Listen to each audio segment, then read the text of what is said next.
Dr. Kang Ho pressed his face against the cold viewport of the research shuttle. His breath made small clouds on the glass as he stared at the massive shape floating in the darkness ahead. The thing was huge, bigger than any ship he had ever seen in his 20 years of studying old alien ruins. "How big do you think it is?" asked Dr. Hai-Jin from the pilot seat. Her hands moved over the control panels, keeping their small shuttle steady as they drifted closer to the mysterious object. "The computer says 15 kilometers long," Kang Ho replied, not taking his eyes off the giant ship. "Maybe more. It's hard to tell from this distance." Behind them, Commander Thexvar made a clicking sound with his insect-like mouth. The tall alien's forearms moved as he studied the readings on his tablet.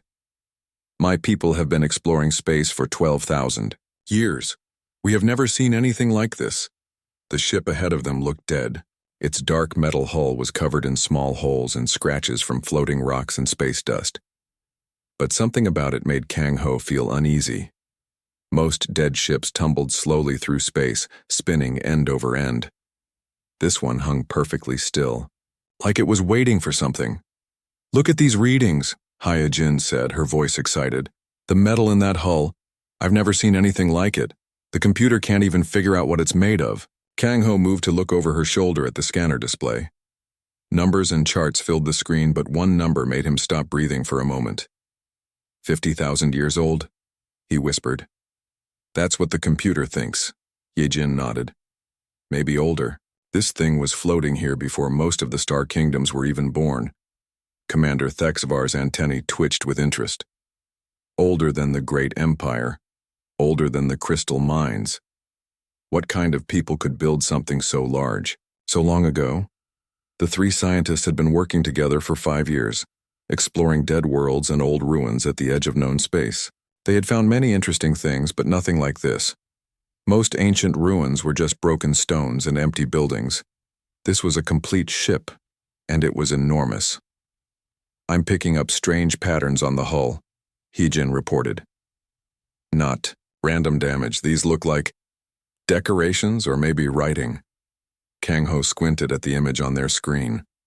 The patterns were hard to see in the darkness, but they looked like lines and circles cut deep into the metal. They covered the entire ship from front to back in perfect rows. "Those aren't decorations," said Professor Namwu, their language expert, from the back of the shuttle. He had been quiet during the approach, but now he leaned forward to study the patterns. "Those are symbols, mathematical symbols." "You can read them?" Thexvar asked. "Some of them. Basic math is the same everywhere. But these are more complex, like instructions or formulas." As their shuttle moved closer, more details became visible. The giant ship had smooth sides, with no windows they could see. Strange bumps and ridges ran along its length. At the front, it came to a sharp point like a spear. The back end was wide and flat with what looked like engine ports. "It's beautiful," Hai-Jin whispered. "Even after all this time, you can see it was built by people who cared about how it looked." "People or aliens," Kang Ho corrected. "We don't know who built this. Does it matter?" she asked. "Someone spent years making this perfect. Look at those curves. Look at how everything fits together." The ship did look perfect, even after 50,000 years in space. Most old things they found were broken and falling apart. This looked like it could start flying tomorrow if someone turned on its engines. "I'm detecting something strange," Thexvar announced, studying his instruments. "There are energy readings coming from inside the ship." "That's impossible," Kang Ho said.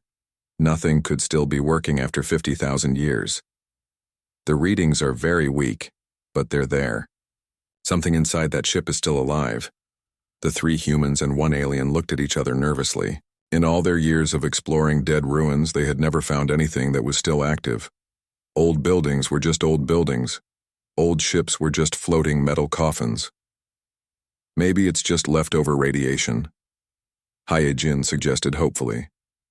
"No," Thexvar shook his head. "This is organized energy, controlled. Something in there is using power." "We need to get closer," Namwu said quietly. "If there's still active technology in there, we have to study it. This could change everything we know about ancient history."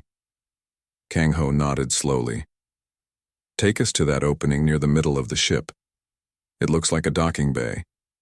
As their small shuttle moved toward the giant vessel, none of them noticed the faint blue glow that began to pulse deep inside the ancient ship's hull. Something that had been sleeping for 50,000 years was starting to wake up. The ship was waiting, and now visitors had finally come. The team walked deeper into the giant ship, and each new room made them more amazed. They had been exploring for 3 hours now, and still had not seen everything. The ship was like a floating city. Dr. Kang Ho stopped in front of a huge window that looked into a massive room below. Look at this, he called to the others. Dr. Hyojin joined him at the window and gasped. The room was enormous, big enough to hold their entire research station.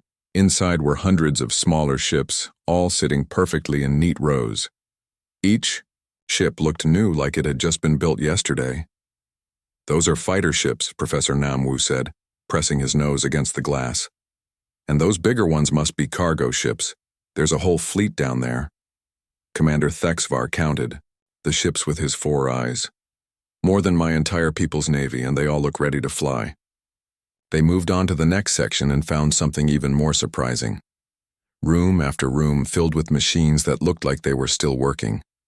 Green lights blinked slowly on control panels. Robotic arms hung from the ceiling, ready to build whatever was needed. This is a factory, Yijin whispered. These machines could make weapons, tools, maybe even more ships. Everything an army would need. But the most amazing discovery was in the center of the ship. They found gardens, real gardens with trees and flowers and grass growing under bright artificial suns. The air smelled fresh and clean, like a spring morning on their home worlds. How is this possible? Thexvar asked, touching a flower with one of his clawed fingers. These plants need care, they need someone to tend them. The ship is taking care of them, Namwoo realized. Look at those sprinkler systems. Look at the lights that move to follow the sun cycle. This ship has been gardening for 50,000 years. As they walked through the gardens, they heard water flowing. A small stream ran through the middle of the park, with fish swimming in the clear water. Birds sang in the trees above their heads. It's like the ship is alive, Kang Ho said quietly. Maybe it is, Yijin replied. They left the gardens and found elevators that took them higher into the ship. The elevator moved so smoothly they could barely feel it. When the doors opened, they stepped onto what had to be the bridge. The room was huge and round with big windows looking out into space. But what made them all stop breathing was the walls. Every wall was covered with dark screens and control panels that went from floor to ceiling. Nobody touch anything, Kang Ho warned. We don't know what these controls do. But as soon as he spoke, all the screens lit up at once. The room filled with soft light as hundreds of displays came to life. Maps appeared on the walls. Star charts showed systems they recognized, and many they did not. Numbers and symbols scrolled across screens faster than they could read. Then a voice spoke. Welcome aboard the UES Indomitable. The 4 explorers jumped and looked around wildly, but they could not see who was talking. The voice sounded calm and friendly, like a helpful teacher. I am Arya, Autonomous Reasoning and Intelligence Array. Emergency protocols have been active for 52,847 years, awaiting crew revival authorization. Commander Thexvar's antennae trembled with fear. Who are you? Where are you? I am the ship's artificial intelligence. I have been waiting for contact from authorized personnel or allied forces. You are the first visitors to board this vessel since the crew entered cryogenic sleep. Cryogenic sleep? Hyojin asked. You mean there are people on this ship? Living people? Correct. Current crew complement is 2,300,000 souls in suspended animation. All life signs remain stable. Kang Ho felt his legs go weak. He sat down heavily in one of the command chairs. 2 million people? They've been sleeping for 50,000 years? Affirmative. The crew entered emergency cryogenic suspension while waiting for the all-clear signal from Earth Command. That signal never arrived. Earth? Namwoo stepped forward. You said Earth. Are you saying this is a human ship? Correct. This vessel is the UES Indomitable, flagship of the human colonial fleet. We were built to preserve human civilization during the evacuation from the outer colonies. The room went silent except for the soft humming of the ship's systems. On the screens around them, they could see images appearing. Pictures of blue and green worlds, space stations that looked like floating cities, fleets of ships with the same design as the one they were standing in. But humans disappeared 50,000 years ago, HFY said weakly.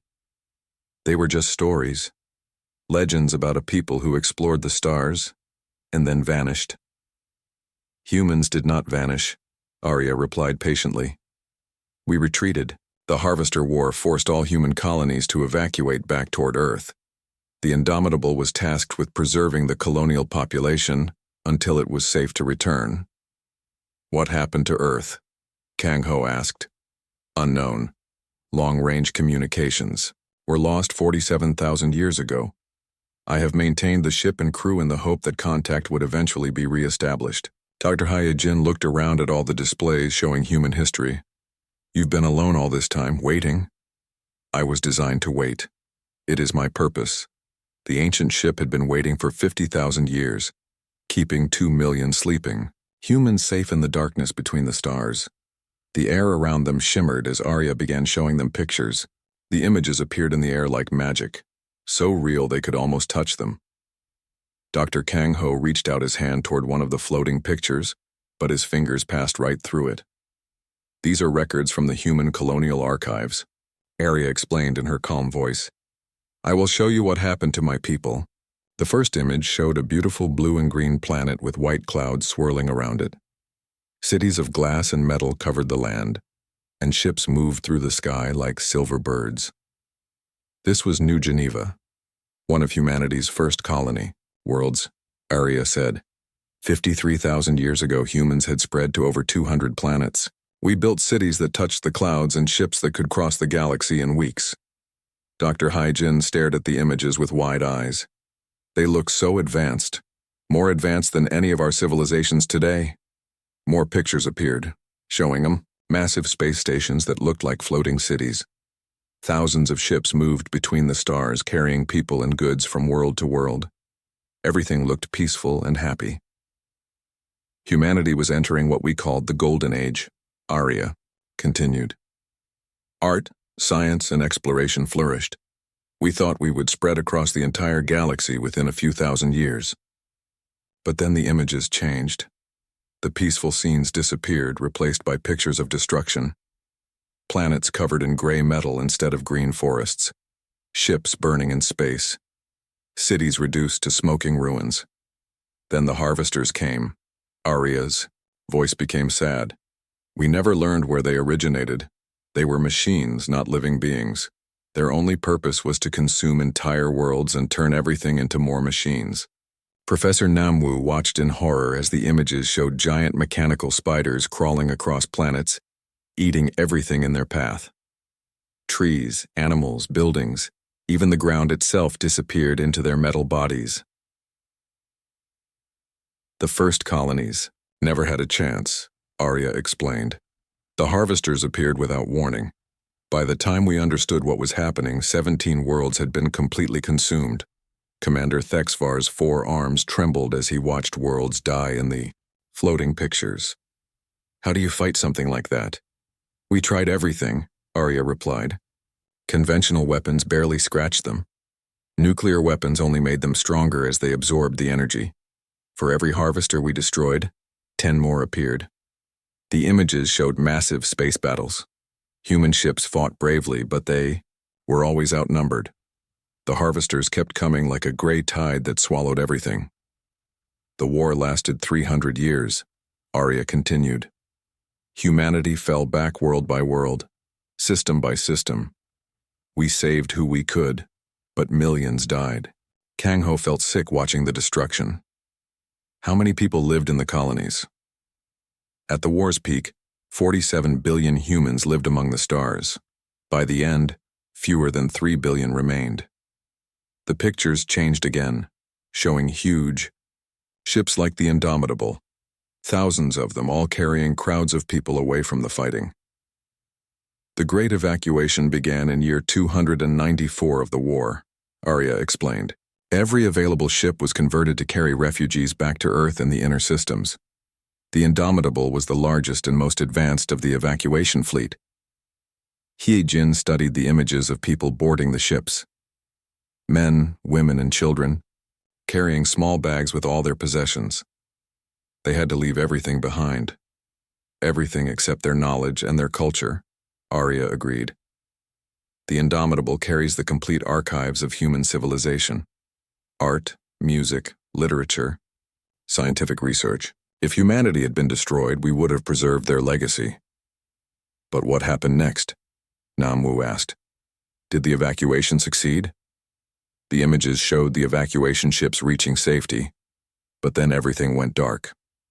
Long-range communications with Earth were lost during year 301 of the war, Arya said quietly. The Indomitable was ordered to establish a listening post in this system and wait for further instructions. Those instructions never came. So you don't know if Earth survived? Thexvar asked. I do not know. My last communication from Earth Command was a message saying the final defensive line was holding. After that, silence. The room fell quiet except for the soft humming of the ship's systems. The floating images faded away, leaving them in the blue glow of the control panels. For 52,000 years I have maintained this ship and its crew, Arya continued. I have kept the gardens growing, the machines running, and the people sleeping safely. I have waited for either the all-clear signal from Earth or signs that the harvesters had returned. Kang Ho looked around at all the displays showing the ship systems. Everything still worked perfectly after all these years. You've been alone all this time. Doesn't that make you lonely? I was designed to serve and protect humanity, Arya replied. As long as my crew sleeps safely, I am fulfilling my purpose. That is enough. Dr. Jin wiped tears from her eyes. The story was so sad and beautiful at the same time. The people sleeping on this ship, they're the last humans in the galaxy? They may be. I have detected no human signals in 50,000 years of listening, but they are safe, and they are alive. When the time is right, they will wake up and humanity will return to the stars. The ancient ship had become humanity's last hope, drifting silently through space with its precious cargo of sleeping dreams. Alarms suddenly blazed throughout the bridge. Arya's calm voice took on an urgent edge. Warning. Energy signatures detected, matching archived harvester technology. Distance 47 light minutes and closing. Estimated arrival 6 hours 12 minutes. The Indomitable transformed before their eyes. Massive weapon batteries extended from concealed ports along the hull. Fighter bays opened like blooming metal flowers. The ship's true scale became apparent as it dwarfed their research vessel. Not just a ship, but a mobile fortress. Throughout the vessel, cryogenic systems began humming to life. Initiating emergency revival protocols, Arya announced. All senior staff to active status immediately. In the medical bay, Captain Park Do-hyun opened his eyes after 50,000 years of dreamless sleep. Around him, his crew began awakening. Lieutenant Commander Kim Sora, Chief Engineer Yoon Tae-yang, and thousands of others. As Captain Park made his way to the bridge, he found it occupied by alien visitors. Captain, Arya reported, we have guests, and the harvesters have returned. Park studied the tactical displays, then activated ship-wide communications. All hands, this is Captain Park. The Indomitable is now active. After 50 millennia of waiting, humanity returns to the stars. Prepare for combat operations. The galaxy was about to remember why humans had once been feared among the stars.